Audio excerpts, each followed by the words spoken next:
Good morning. I'd like to call the agenda to order for the Niagara Police Services Board for this morning on March 24th, 2022.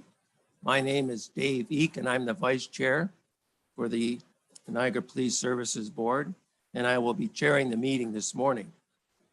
We are pleased to be back to the table in person and to have some members and staff join our meeting virtually. Since the pandemic began in 2020, the Niagara Police Services Board and committee meetings have been conducted virtually. However, moving forward, we have transitioned to a hybrid model, and members of the board and police staff now have the option to attend our board meetings in person or remotely. Our board chair, Bill Steele, has a scheduling conflict this morning as he is hosting Port Colborne's Top Hat ceremony, along with representatives from upper levels of government and the marine industry to celebrate the opening of the Welland Canal and the start of the 2022 shipping season by welcoming the captain of the first downbound vessel. We are hopeful that he will be able to join our meeting virtually after the ceremony concludes. We like to acknowledge the land statement. We begin the meeting this morning by acknowledging that the Niagara region is situated on treaty land.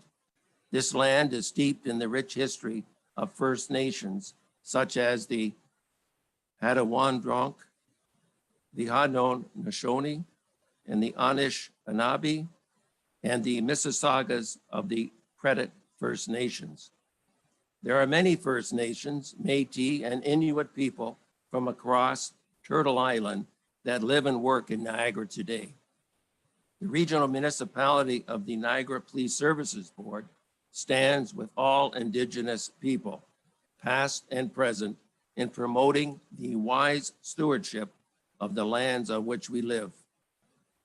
I would now like to call our roll call and ask members to acknowledge their presence. Henry D'Angela. Present. Bob Gale. And Bob Gale is here virtually on camera. Kevin Gibson. I'm present. Jen Lawson. Present. Tara McKendrick is not present, but sends her regrets due to a previously scheduled work commitment. And Bill Steele sends his regrets due to the previously scheduled work commitment. Item 3 on the agenda, the declaration of conflict of interest. With respect to our agenda today, do any members wish to acknowledge or have any conflict of interest? And looking around, I see none. We'll move on to the adoption of the minutes. 4.1, minutes of the public board meeting held Thursday, February the 24th, 2022. It's moved by member D'Angela, seconded by Bob Gale, that the minutes of the public board meeting held Thursday, February the 24th, 2022 be adopted and circulated. To that motion, all in favor?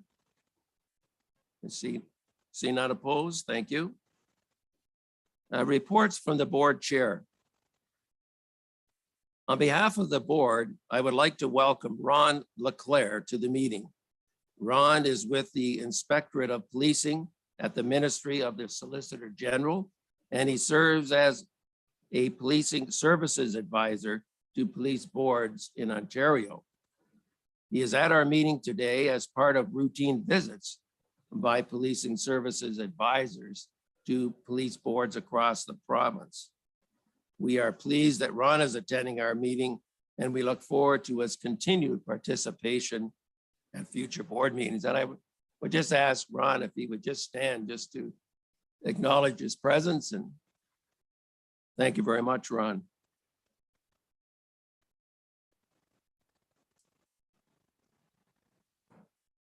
The Niagara Regional Police presentations at local city and town council meetings.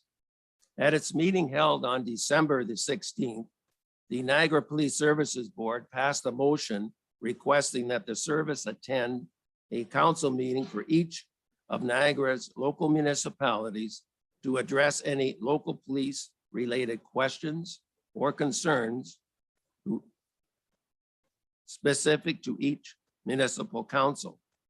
In addition, any board members who represent or reside in the respective municipality attend the council meeting as board representative for this important initiative. To date, presentations have been made to Port Colborne City Council, Fort Erie Town Council, Niagara Falls City Council, Town of Lincoln Council, and Thorold City Council. Upcoming presentations have been scheduled as follows. West Lincoln Town Council on March the 28th at 7 p.m. Welland City Council on April the 5th at 7 p.m. Waynfleet Town Council on May 10th at 7 p.m. and Niagara on the Lake Council on May the 30th at 6 p.m. Ontario Association of Police Services Boards Zone Quarterly Meetings. On March the 2nd, board members attended the Ontario Association of Police Services Boards Zone 4 meeting. Meeting participants from 14 police services board, including municipal and OPP contract boards and First Nations police. Governance bodies discuss relevant matters related to police governance. The next Ontario Association of Police Services Board Zone 4 meeting will be held on May the 11th, and further details will be provided closer to the meeting date. CAPG webinar sessions. The Canadian Association of Police Governance hosts monthly webinars as part of its educational strategy to keep police boards and police executives across Canada apprised of issues currently impacting the policing community. During the month of March, board members attended 2 webinar sessions. The first session was held on March the 3rd, entitled Police Governance in Crises, and the second session was held on March the 22nd, entitled Community Conversations, as hosted by the Saskatoon Board of Police Commissioners. Police Association of Ontario 2022 Employment Conference. On March the 7th and 8th, the Police Association of Ontario hosted its 2022 Employment Conference at the Sheridan Parkway Toronto Hotel. The conference sessions provided participants with comprehensive updates on crucial issues from the perspective of associations and management, and as well as discussions on emerging issues and legal developments. Chair Steele, the board's bargaining committee chair, Jen Lawson, and board member Kevin Gibson represented the board at this event. We thank you. Member Lawson also participated as a panelist and spoke about Niagara's approach to negotiate a 6-year contract term for the uniform and civilian members. The State of the Union Region address by Regional Chair Jim Bradley. On March the 29th at 10:30 a.m., the board will attend the State of the Region address by Regional Chair Jim Bradley to hear about panel discussions on the issues Niagara's faced in 2021 and the opportunities that lie ahead for 2022. Connection details will be provided closer to the event date.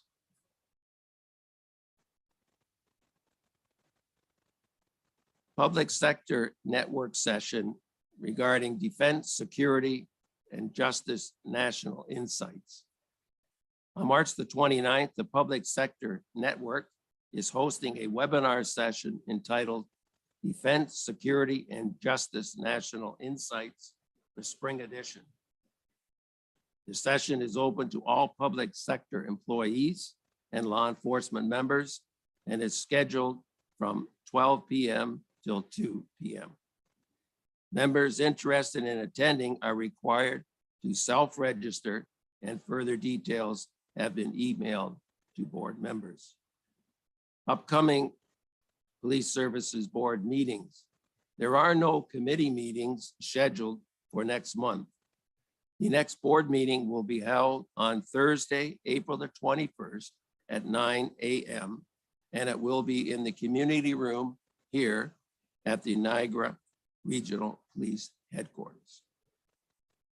That concludes my chair's reports, and I will now call upon the Chief of Police for his report. Thanks very much, Vice Chair Eek. It's so nice to be able to meet in person. It's been a long 2 years for all of us, so we welcome this opportunity. The board will recall that our long-awaited one district facility situated at 198 Welland Avenue in St. Catharines officially opened its doors almost a year ago to the day on March 25th. But unfortunately, due to the ever-changing COVID-19 restrictions that have been in place, we've not been able to host an official opening ceremony for this new facility. With the lifting of restrictions, we're now in a position to work with the region to host an opening ceremony to officially unveil the new one district facility. While we won't be in a position to provide public tours of the facility, we do plan on releasing a short video on our various social media platforms, which will provide members of our community with a virtual tour of our newest police facility. The ceremony will also provide us with the opportunity to formally thank our partners at the region for their collective efforts in designing a building which is both beautiful and functional that will serve our members and the citizens of St. Catharines and Thorold for decades to follow. As dates are finalized, we will ensure that the board and the appropriate dignitaries and elected officials are made aware of this ceremony. Just provide some statistics with regards to our homicide and attempt homicides for 2022. During the reporting period of February 23rd to March 22nd, we did not have any homicides or attempt homicides. Currently, we are sitting at 0 homicides for this year, which is obviously trending very, very favorably, and 2 attempt murders. In previous years, last year, I'll just remind the board, we had 6 homicides, 5 homicides in 2020, 7 homicides in 2019, and 2 homicides in 2018. There was 1 fatal motor vehicle collision, and fortunately, there were no life-threatening motor vehicle collisions that occurred during the month of February. At this point, we are sitting at 3 fatal collisions for the year so far. And just for the board's recollection, we had 21 in total for last year, 16 in 2020, 13 in years 18 and 19, and we had 16 in 2017. So we are trending favorable in that category as well. Just some information with regards to the fatal collision. On Thursday, February 17th, officers responded to a report of a person lying on the ground at the bus terminal located in the parking lot of 7190 Morrison Street in Niagara Falls. Investigation determined that the person was a 62-year-old male who was critically injured. Life-saving efforts were commenced by attending paramedics. However, sadly, the male was pronounced deceased at the scene. It was later determined that the death was a result of a fail-to-remain collision involving a motor vehicle. Detectives have since located a vehicle of interest, and the investigation into this matter continues by the members of our collision reconstruction unit. I'll just touch on a few items in the news. On March the 1st, an officer was on general patrol in the city of Port Colborne. The officer was driving in the area of Welland Street and Lewis Street when the officer noticed a vehicle with a Quebec license plate parked near a suspected drug house. When the driver saw the marked vehicle, they quickly drove away, making multiple turns. After parking, the driver exited the vehicle and began to walk away. The officer approached the driver and determined their driver's license was suspended, and they were arrested. A search of the driver following his arrest found multiple cell phones and $634 in cash. Further investigation and a subsequent search of the vehicle led to the discovery and seizure of fentanyl and cocaine with an estimated street value of $146,000. A 29-year-old Brampton male is facing numerous drug-related charges. In December of 2021, members of the Niagara Regional Police Service in Fort Erie began a campaign seeking public donations of new winter hats, scarves, and mittens. The donated items were to be distributed to those vulnerable people in our community. The NRP office in Fort Erie began receiving donated items almost immediately after the campaign was publicized. The generosity shown by the public was simply overwhelming, with items being dropped off by residents as far away as Grimsby. The campaign received handmade knitted items, newly purchased items, and items donated by local businesses. Fort Erie officers began to redistribute the large number of donated items to residents in and around Fort Erie. Packages of winter hats, scarves, and mittens were also created and placed in marked cruisers in Fort Erie, Niagara Falls, and Welland to be handed out to individuals that our officers may come across in need. The Niagara Regional Police would like to extend our sincere thanks to the members of the public who donated these items. Again, the incredible outpouring of generosity certainly shows the compassion and empathy of and incredible support that we receive from members of the public here in Niagara. On Thursday, March 17th, members of the Niagara Regional Police and OPP conducted a ride spot check within the cities of St. Catharines and Thorold. Throughout the night, officers stopped approximately 600 vehicles and inquired if any of the drivers had consumed any alcohol or drugs. In total, 17 drivers were required to provide a sample of their breath for analysis. One driver provided a sample which resulted in a fail, and he was subsequently arrested. Their vehicle was impounded for 7 days, and license was suspended for 90 days. Two other drivers provided a sample resulting in an alert, and subsequently had their licenses suspended for a period of 3 days. Several tickets were issued to drivers for various traffic-related offenses. While St. Patrick's Day itself was relatively uneventful, we did see large gatherings of persons celebrating over the weekend in the Jacobson Avenue area of St. Catharines. Despite the large numbers, for the most part, those in attendance were very respectful and cooperative. No tickets were issued, and officers, along with community partners, remained on scene throughout the extended St. Patrick's Day's festivities, ensuring that everyone celebrated safely and responsibly. I want to extend sincere thanks to our partners at the City of St. Catharines, the City of Thorold, Brock University, and the Brock University Student Union. This was a true collaborative effort, and when we first heard of the weather forecast that indicated we were going to have record mild temperatures on St. Patrick's Day, we were all a little bit nervous, but it all turned out very, very well. And finally, on March 14th, officers from Niagara Regional Police Service commenced the 2022 NRPS Spring Food Drive across Niagara Region, which concluded on Friday, March the 18th. Over the week, officers collected food and cash donations at 12 grocery stores across Niagara. The collected donations were given to 9 local food banks that support all of Niagara. So again, all municipalities across the region were the benefactors of this food drive. In total, officers collected 21,767 pounds of food, as well as $12,200 in cash and gift card donations. The NRPS would like to thank the public who so graciously donated to the food drive. And I'd be remiss if I didn't thank Constable Jay McCarthy for his leadership in planning this incredibly positive and worthwhile community engagement initiative. We certainly know that there are many in our community that are suffering, and the outpouring of support from the community will go a long way in supporting some of the most vulnerable in our community.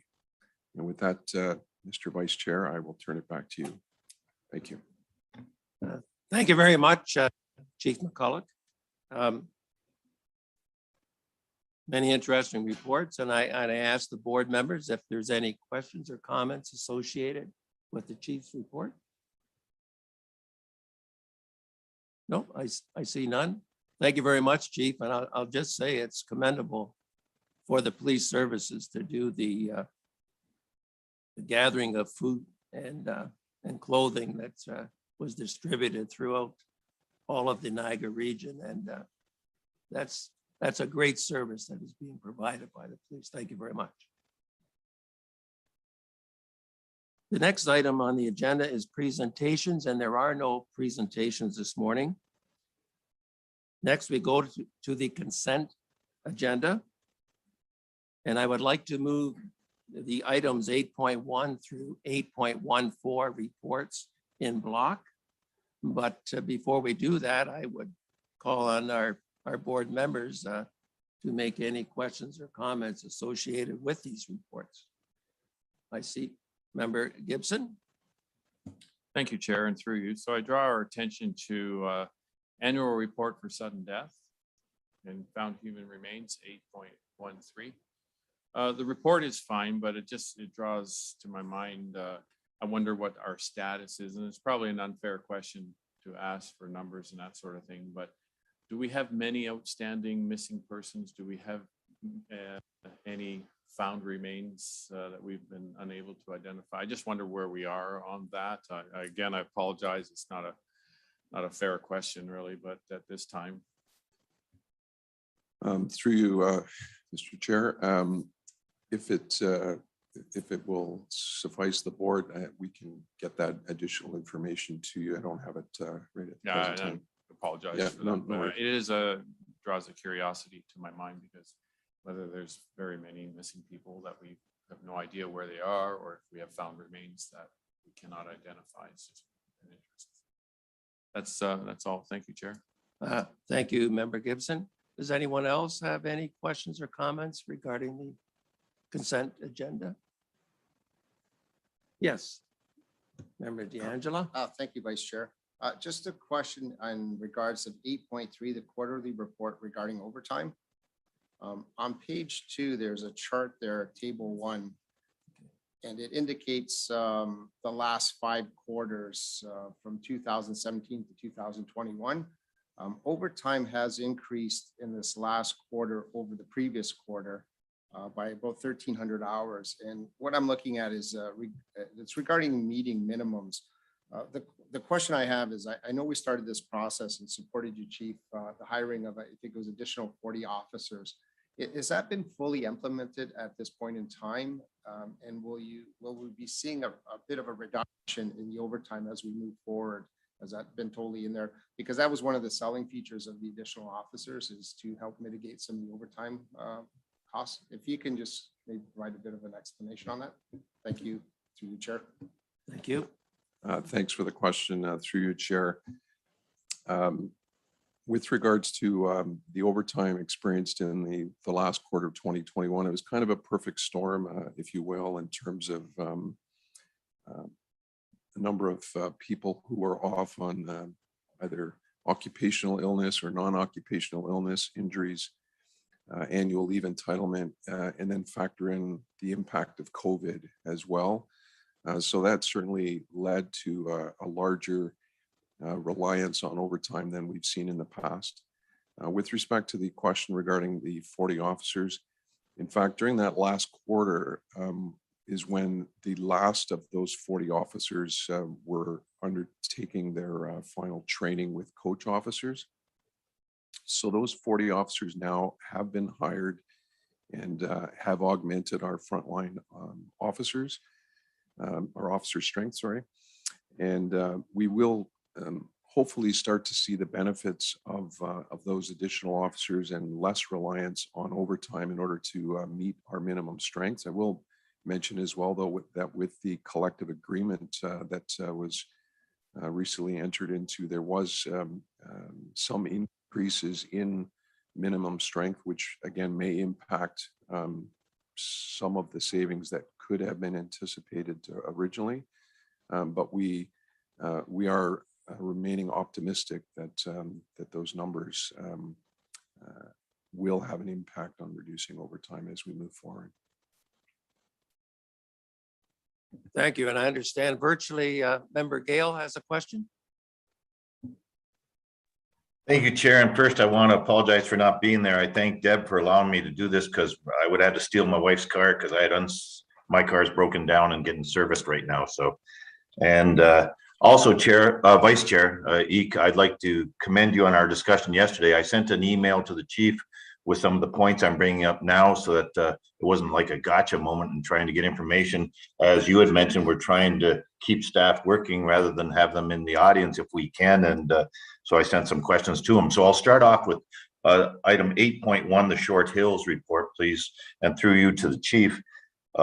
Chief, first of all, I want to thank the Indigenous and the protesters because it's been a few years now that there has not been any incidents. And in this report, if I can pull it up here, it says that, bear with me here 1 second.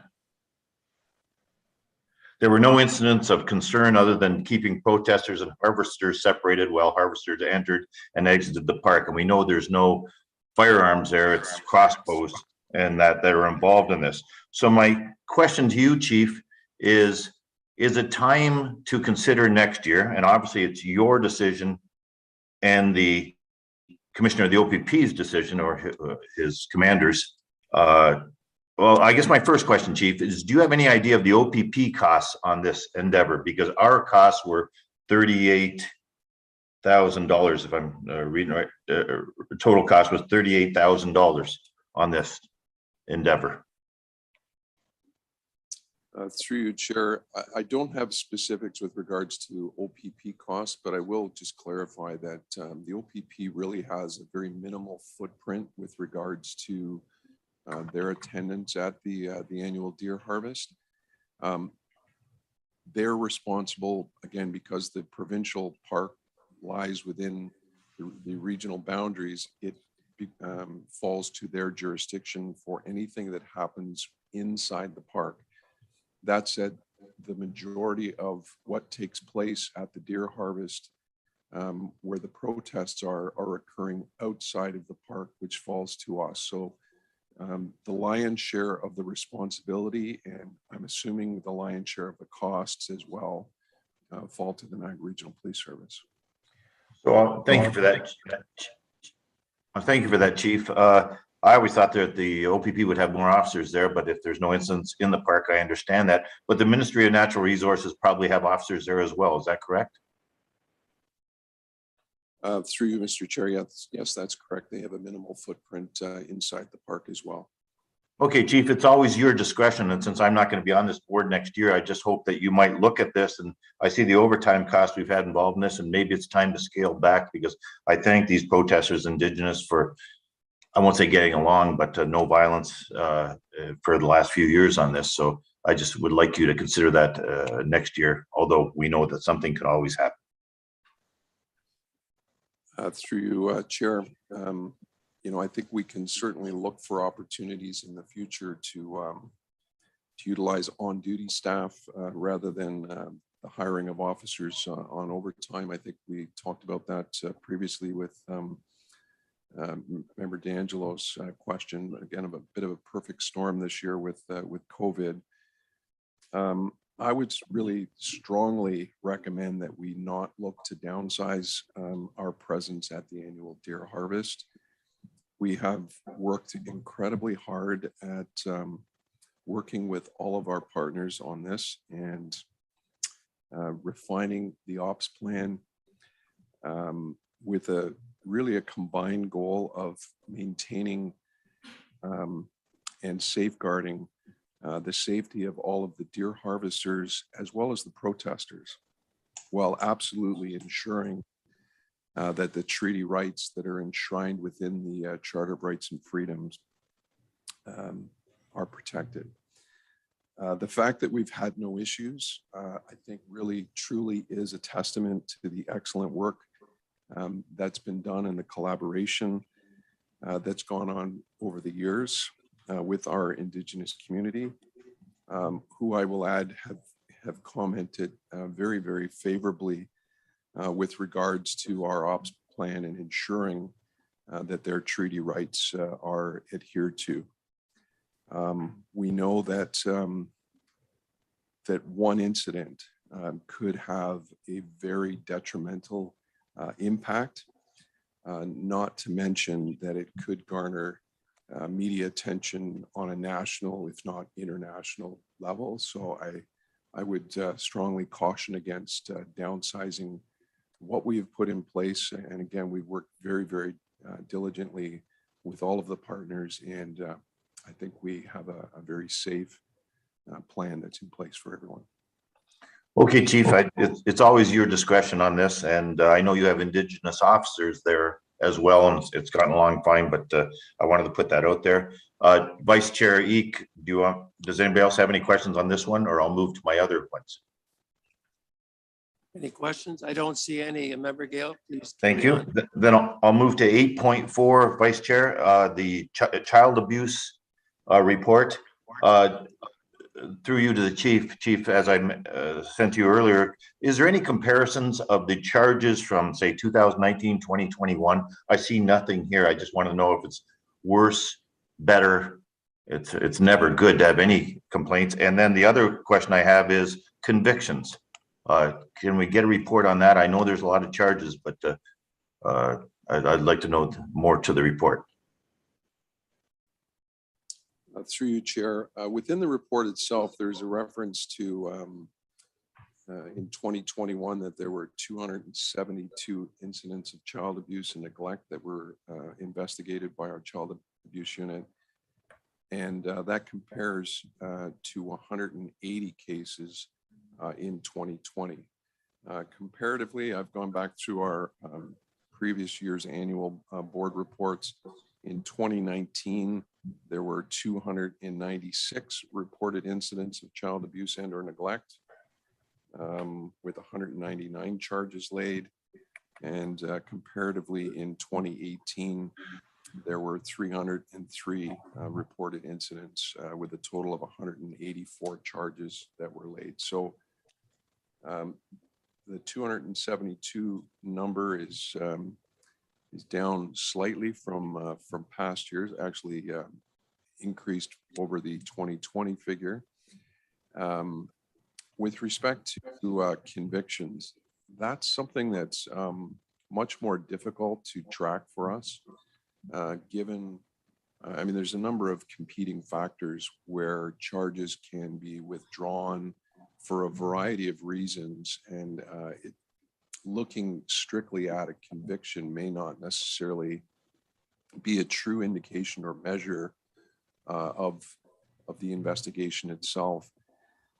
Not to mention as well that part of the difficulty lies in the fact that as these matters progress through the courts, they can take, you know, sometimes 6 months up to 4 years to progress through the courts. So it would be difficult for us to track a charge that was laid in 2021 that may not necessarily be completed through the court system until 2025. If I'm hoping that makes sense, but yeah, I get it, Chief. I just figured there might be something out there, and even a percentage charges and convictions are so different. But how do we read into this, Chief?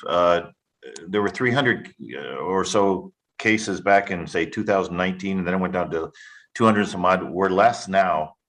But then with COVID, I know domestics were up because people were home more. Yet your report says that with COVID, as soon as the kids go back to schools, that's when it starts getting reported because people see the kids. So do we read into this at all that society's getting a bit better down here because it's going down, or it's artificial right now because of COVID? Through you, Chair, I don't know that I would necessarily read that into the report. I think, you know, in any of these incidents, one incident is too many, quite frankly, and we would always just encourage anyone who has information or suspects that that there's children that are being abused, that they report those incidents. We get many reports of incidents that you know, we follow up with Family and Children Services, and we make some inquiries collaboratively with them. We want to make sure that any child that's a victim of child abuse and neglect is looked into seriously, and if there are charges laid or necessary, we'll certainly lay those charges. Okay, I've spent enough time on this one. I agree. Any complaint is bad enough. Chair or Vice Chair, any other questions from any other member on this item? Seeing none, please continue. Okay, then I'll move on to item 8.7, please. The FOIs, I believe it is. Bear with me here. Yeah, the FOI report. Through you to the chief, as I sent to you earlier, it says that 4% of the items are not within the 30 days. I'm just making sure that the 4% of the items are in a reasonable time frame. They've been solved. I don't want to hear that any are 180 days right now or something. Is that the case?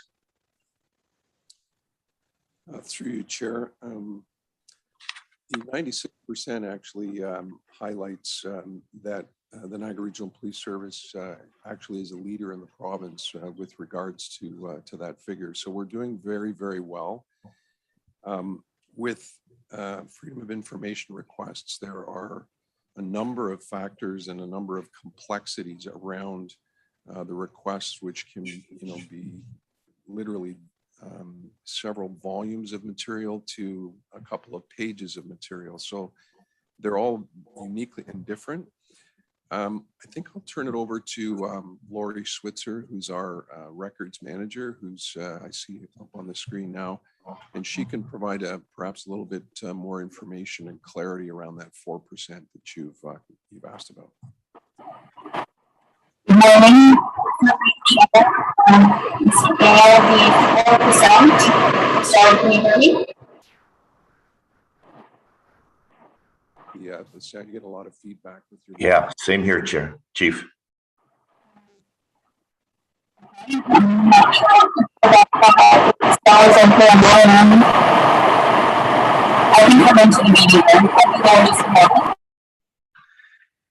You know, Chief, I was going to compliment you on Lori. You just dialed her up on the screen, and that we're saving money by she's working at her desk, and now she has to walk down here. So I guess it hurts. I think what I heard there, she's going to make her way down from her desk, and should have a response to that question.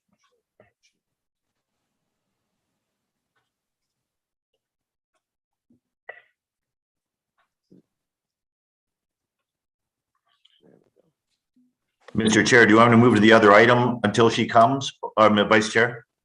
He's very quick. Member Gale, she's ready to go. Okay. And welcome. Good morning, thank you. Through you, Chair. The 4% are completed requests, and it's not unusual to have a small amount of requests that go past the legislated due date. It could be something like a request was submitted to a member of the service to provide duty book notes or a report, and perhaps they were on annual leave at that point in time and weren't able to provide us the documents we needed to meet the deadline. Or it could be a high volume of requests have come in all at the same time, and the analysts are doing their best to work through the workload, but it's heavy.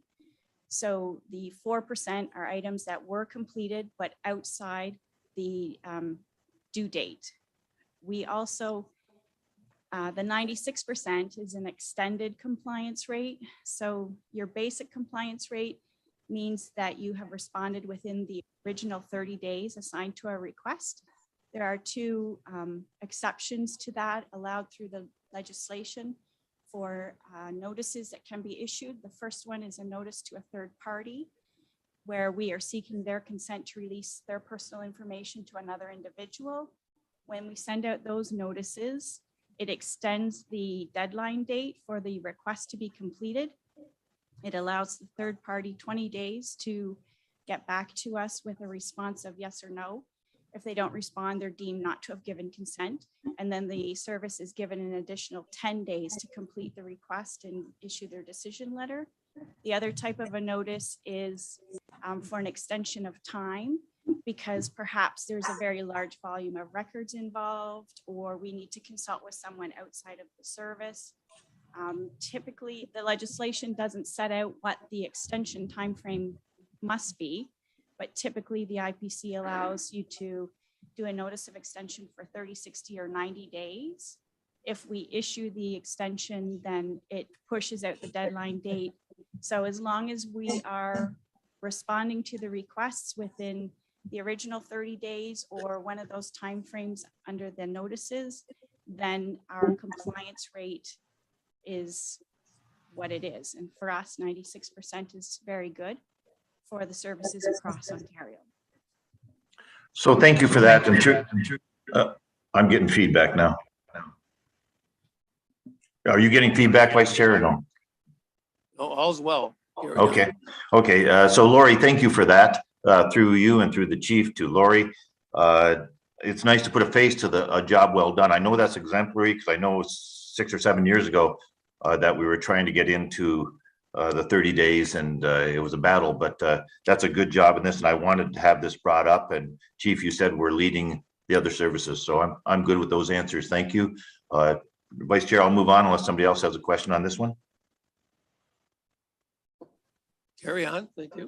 Okay, and my last one, Vice Chair, is item 8.12, and that's the annual report on solicitation for funding for items. So I just bring up that the nature of this report shows other services take donations towards items. And as long as they're subject to no influence on the police for favors, for lack of better words, and or cheapening the integrity of the service, I look at on something like this. And I know when we talked about, I think it was a mobile command unit, I'm not sure, but I know Irving Oil did something with Moncton on it. So I'd just like for the future boards, and I say this to the board members here, to consider items down the way as long as those it meets the chief's integrity and the service's integrity, that we consider private donations for things. I know the NHL held back on board signs and ice signs, and now it's going the other way, like race car drivers, but I never want to see it that way. But I just put it out there so we'll consider this on any major capital items in years to come. And if the chief wants to comment, that's fine, but I'm not looking for a comment. No, thank you very much, Member Kemp. I'm done. Thank you. Is there anyone else would like to speak to any of the consent items? I would like to take a moment and speak to consent item 8.11. And this is the annual report, police response to persons who are emotionally disturbed or have mental illness or developmental disabilities. This report deals with an issue that has attracted much attention from the public. The question arises, how do police appropriately deal with citizens in these situations? I want the public to refer to this report and understand how our Niagara Regional Police officers have developed a protocol in these situations. It is called the MCERT. It's an acronym for Mobile Crisis Rapid Response Team. Each team consists of a mental health associate worker and a crisis intervention trained officer. These items react to calls for first responders, primarily serving individuals in crisis, presenting symptoms of mental illness, behavioral disorders, or substance use problems.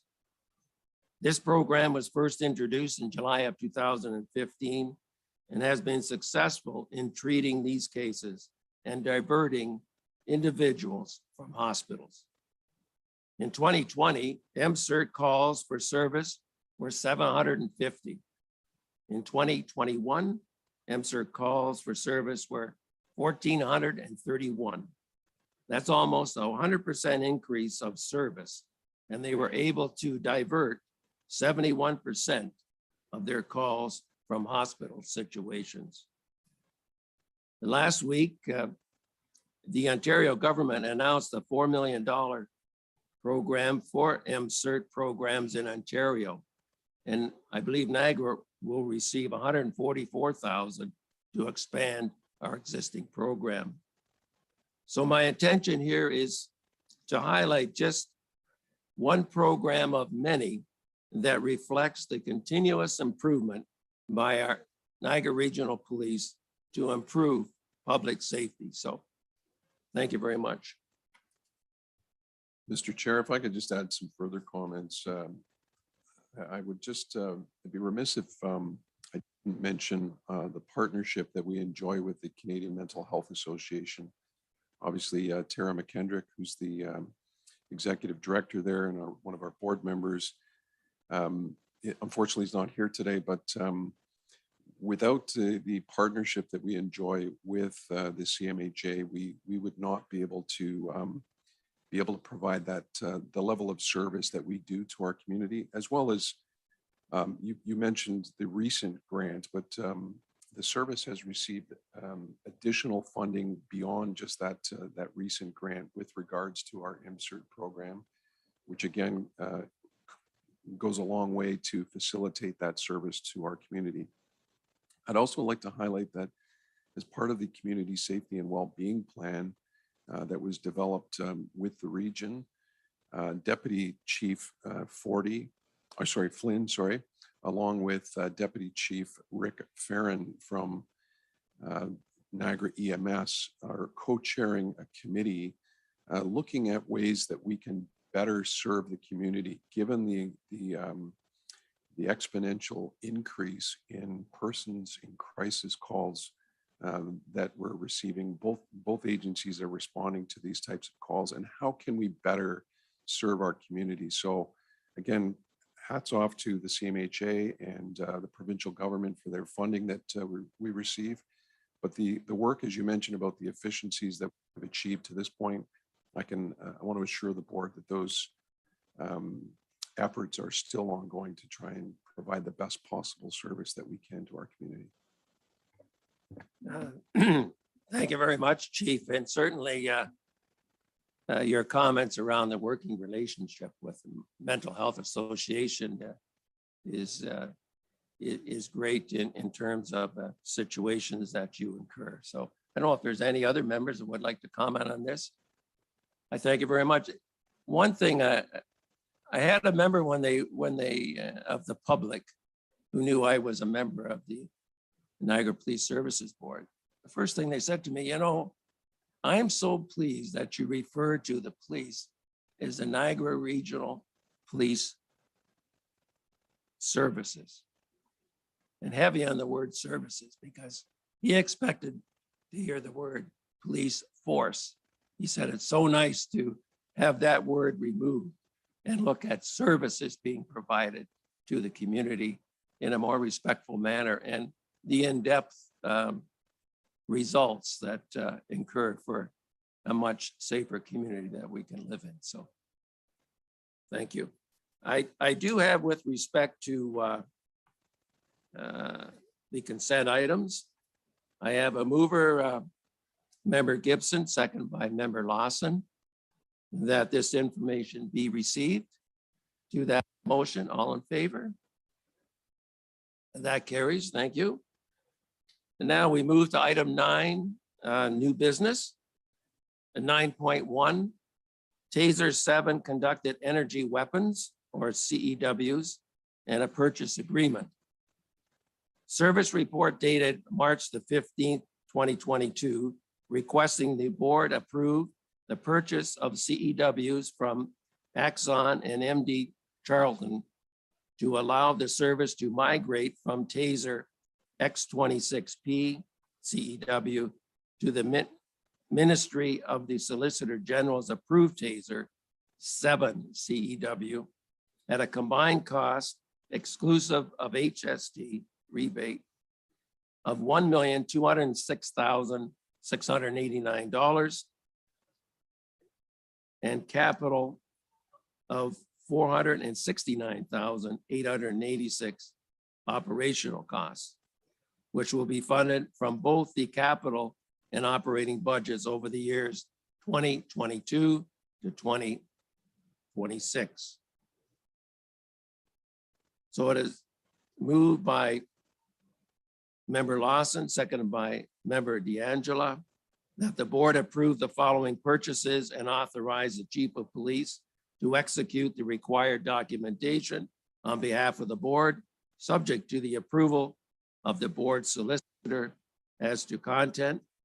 And 1, all required agreements and related documents to purchase TASER 7 conducted energy weapons CEWs from Exxon Public Safety Canada in the amount of $996,660, including HST. And secondly, all required agreements and related documents to purchase TASER 7 CEW cartridges and equipment from MD Charlton in the amount of $343,313.05, including HST. So members, any questions associated with this report? Yes, Member Gibson. Thank you, Chair, and through you. So again, I'm going to ask for this information probably to come back because I know it's not readily available. For the amount of money that we do spend on tasers, I know it's Police Act, use of force, and it's all mandated. How many times in a year would we use a taser operationally? Just looking for a cost analysis here on what we spend and how often it's used. And I recognize that that report will have to come back after some research, but I'm just curious about that. Through you, Chief. Through you, Chair, I'm not sure the best course. We supply an annual use of force report through to the board that outlines the number of instances where the CEW is deployed. If that's something that could be perhaps recirculated by Deb Reed to the board, that might answer those questions. And in terms of a cost analysis, I'm not sure what you're looking for in that regard. Yeah, it's a fair response by the chief. Yeah, no, I'm just curious, if it's how many times it's used a year and cost per use sort of thing when you look at the $1 million contract. I'm just, but again, we'll dig out the use of force report and I'll get my answers there. So I just didn't recall seeing that before. So my miss. Thank you. Thank you. Thank you. Member D'Angela. Thank you, Vice Chair. Just through you to the chief. I just have a few questions regarding the report. I just want to get a better understanding on. First of all, I'll just go back to the current equipment that we have. It was on page 3. It said it was purchased in 2014, and then I believe it had 3 years, and then it had an extended warranty of 5 years. Now, is that 3 plus 5, or is that 3 and then an extra 2 years? I'm just trying to put some numbers together here, because if they were purchased in 2014, we're at 2022, so that's 8 years. So the equipment's quite aged.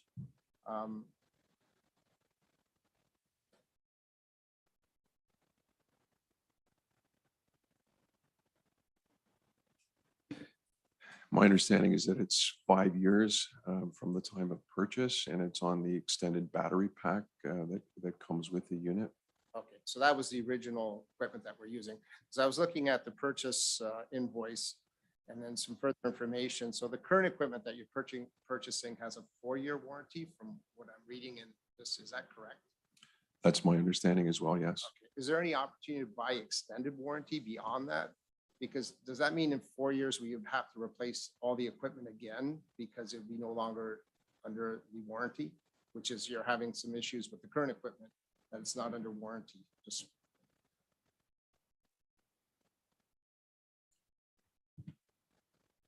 Through you, Chair, we'll have to check into that piece, whether or not we can buy an extended warranty at that point, when that 4 years is up, but we'll get that to you. okay, yeah, if you don't have, that's fine. It just, again, like looking at the current equipment that you have, it's lasted 8 years.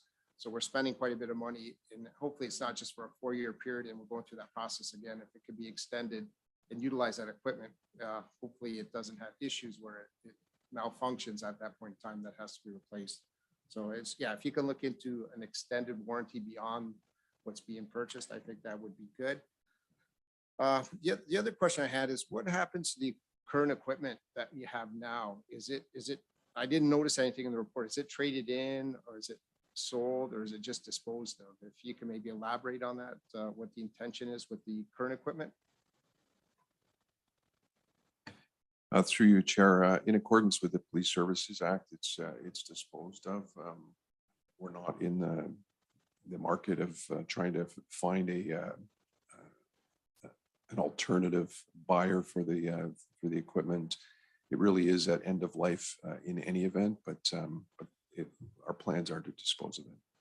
Yeah, that sort of makes sense, assuming that all the other police services are moving to the new type of taser. So it's an obsolete piece. I just was curious what happens with it, so it gets disposed of. Okay, thank you, Chief. That's all I have for questions on that report. Thank you, Member D'Angelo. Any other question? Yes, Member Lawson. Thank you, Vice Chair. So I just to confirm, if I'm reading the report, it says that the 2014 ones weren't due to warranty issues that we're replacing. It's just strictly the end of life. Because of, because of the new Minister of Solicitor General's approved taser. Is that correct? Through you, Chair. Yes, the Ministry of the Solicitor General has now approved the new Taser 7 and the old tasers that we're replacing are at end of life. Thank you. Thank you, Member Lawson. Any other further questions? Seeing none, the motion is before you to adopt this report. All in favor? That carries. Thank you very much. Moving on to item 9.2, special fund request, the Ontario Association of Police Services Board Conference sponsorship. Correspondence dated March the 7th, 2022 from Deb Reed, Executive Director, Niagara Police Services Board, providing the board with a copy of communication received from the Chair, Patrick Weaver, and Spring Conference Chair, Lisa McDonald, Ontario Association of Police Services Boards, requesting a donation to support the Ontario Association of Police Services Board 2022 Spring Conference and Annual General Meeting. It's moved by Member Gibson, seconded by Member D'Angelo, that the board authorize a donation in the amount of $1,000 from the special fund of the Ontario Association of Police Services Boards in support of the 2022 Spring Conference and Annual General Meeting. Members, any questions or comments? Yes, Member Gibson. Thank you, Vice Chair. Just regarding 9.2, 9.3, 9.4, and 9.5, I always just like to remind the public that the special fund is not taxpayer dollars. It comes to the police through other revenues, but not taxpayer dollars, and it's all guided by the Police Services Act. And so those reading this and seeing donations made to different causes that they may not agree with, it's not your tax dollar at work. So that's all, just a comment on that. Thank you. Thank you, Member Gibson. You have mentioned that before, but it's an important consideration to have acknowledged. Moving on, I don't know whether you would, with your comment associated with donations, whether you would like to combine items 9.3, 9.4, 9.5 donations as one? Or anyone like to speak at individual? Yes, Mr. Chair, can we just deal with them individually? Just that way they're read out and the public knows what some of the causes that we're putting money towards that have applied for that. There might be other organizations out there that see that and might want to do the same. So I think I would prefer to do them individually. It won't take that long, but just at least highlight where the money's going. That Member Gibson mentioned is not taxpayer money. I would like that as opposed to doing them in a group. Just my opinion. Thank you. no, thank you very much and accept that. So item 9.3, special fund request for Heartland Forest. Did we not vote? Item 9.2. All those in favor of the motion? Seeing none opposed, that carries. Thank you. Chair, which one were you talking? Chair, I lost you there. Were you on 9.2 or 9.3? I had failed to acknowledge a vote regarding 9.2, the special fund request for the. Okay, I have comments on 9.3. Okay, thank you. Okay. So I will move to item 9.3, special fund request, Heartland Forest.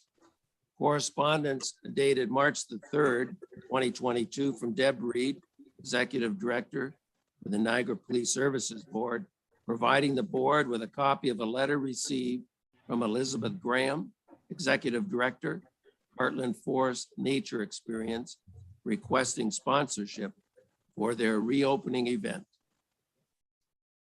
I have a mover, Member Gale, seconded by Member Lawson, that the board approve a donation in the amount of $1,000 from the special fund to the Heartland Forest Nature Experience reopening event on June the 4th, 2022. Questions or comments associated with this report? And do you, Member Gale, you've acknowledged? Yes, I do. Thank you.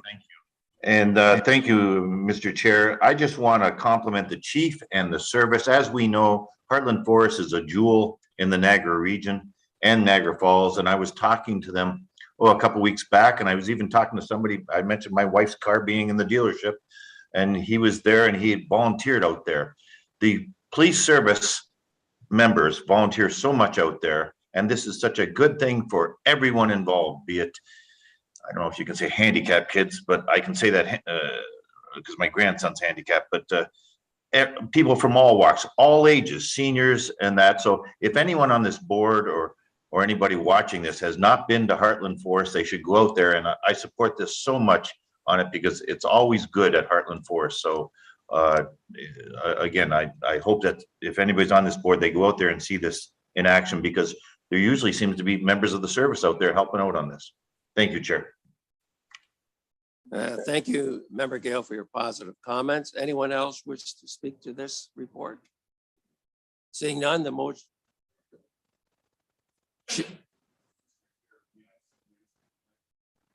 Chief, I call on you to, is that a member of the? I'm sorry, you are out of order, sir. However, I thank you. Perhaps at the end of the meeting, we can have a discussion. Thank you. So we have a mover and a seconder for item 9.3, special fund request, Heartland Forest. All those in favor? And that carries unanimously. Thank you very much. Moving to item 9.4, special fund request, Niagara chapter of Native Women.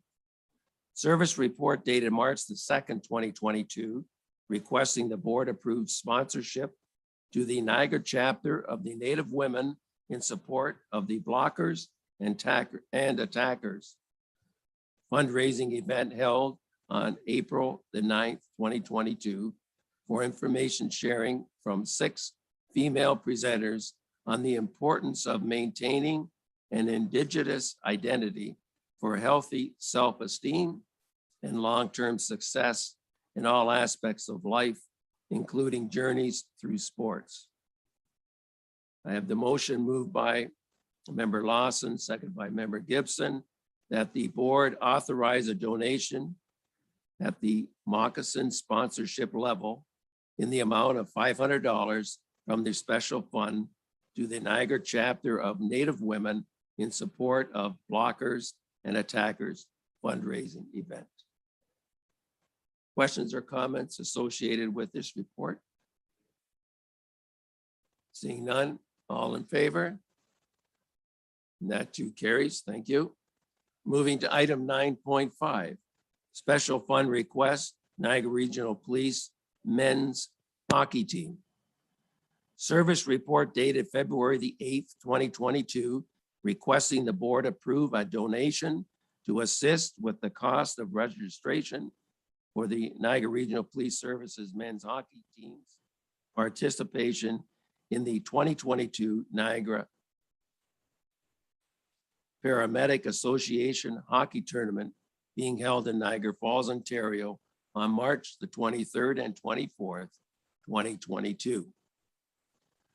I have movers, member Gale, seconded by member D'Angela, that the board authorize a donation in the amount of $500 from the special fund to support the NRPS men's hockey team's attendance at the 2022 Niagara Paramedic Association Hockey Tournament. Questions or comments to this report? Seeing none, all in favor of the motion? Thank you, and then that carries. Items of other business. Does any member wish to bring up any items? Or the police chief? Yes. Through you, Chair, if I could just go back to, I think it was item 9.1 with regards to the taser purchase. So I've got some clarification for member D'Angela. I'm sorry if I think I may have pronounced it D'Angelo before, and I apologize for that. Basic warranty is 1 year, and we're purchasing an extended warranty of 4 years for a total of 5 years warranty. The average effective lifespan for the units is approximately 3 years. Many of the tasers that were purchased in 2014 were replaced under warranty. Others were replaced at an additional cost to the service. So no warranty extensions are available past what we were able to obtain with the original purchase. Hope that clarifies what you were asking. Yeah, through you, Chair. Exactly what I was looking for, and it's good to know that. Thank you. Thanks. That's an important statement, given the amount of dollars associated with this equipment, and it's good to clarify it. Thank you, Chief. You're welcome. Any other items of business? Seeing none, I'll move along to item 11, the in-camera reports. And there's item 11.1, Special Investigations Unit case number 21-OCI-280, incident of August the 30th, 2021. Service report dated January the 31st, 2022, advising that the SIU concluded their investigations into this matter and found no grounds for criminal charges against any police officer, and also advising that in compliance with S.11 of Ontario Regulation 267-10 made under the Police Services Act, the service completed its review and investigation into this matter and concluded that there were no identified policy or service officer conduct issues. It's moved by member Gibson, seconded by member Lawson, that in accordance with the board direction, the above noted in-camera report be received for public information. Questions regarding this report? Seeing none. Then to the motion before you, all in favor? And that carries. Thank you very much. Members, this concludes our report for today. And I will announce an adjournment and ask board members for a 10-minute break, and then we will reconvene to attend to our confidential agenda. Thank you. Chair, could you please give me a time if you don't mind? That would be 10